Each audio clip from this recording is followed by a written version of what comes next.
Hi there and welcome to Overtime with the Oregonian, our first basketball edition of the 2014-15 year. I'm Jen Burley, joined by Eric Anderson, and let's get right to it. We're in week 3 of the Oregon high school basketball season, and we released a top 10 poll for the 6A boys.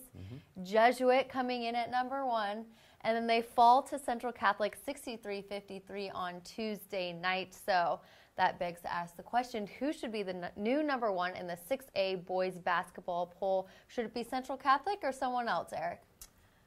I can't say for sure right now. I don't have my list revised. I will say it's not going to be Jesuit on my list. I mean, Jesuit's still a very good team. They have a quality win over Jefferson, obviously, and they lost to Central Catholic, another top 10 team that doesn't kick you out of the top 10 by any means, but it might dethrone you from number 1. We have some very quality other opponents coming in behind them. David Douglas, for instance, is an undefeated team. They've had huge wins this season, and Charles Jones is one of the top scorers in state, so it's kind of hard to overlook them. But beyond that, I mean, West Lynn hasn't had a huge body of work yet, so they could realistically have another shot at number 1. They had 5 first place votes last week.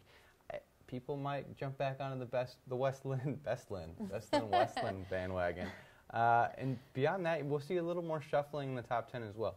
I think you'll see Lincoln dropped out. They were the number 10 team last week, and you have Clackamas or Newburgh, who both put together a pretty good resume so far. Clackamas undefeated, Newburgh 5-1.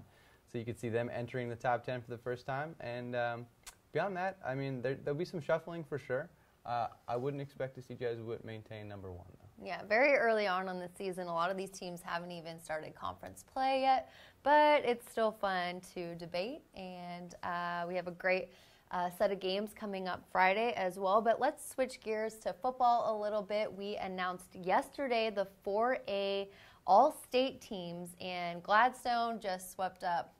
They have the offensive player of the year is Handsome Smith, a running back from Gladstone, and then linebacker Zach Smith was voted defensive player of the year, and their coach, John JJ, they call him, he was voted as coach of the year. In a couple hours here today on Thursday, we will be releasing the 5A all-state teams, and then on Friday we'll find out about 6A.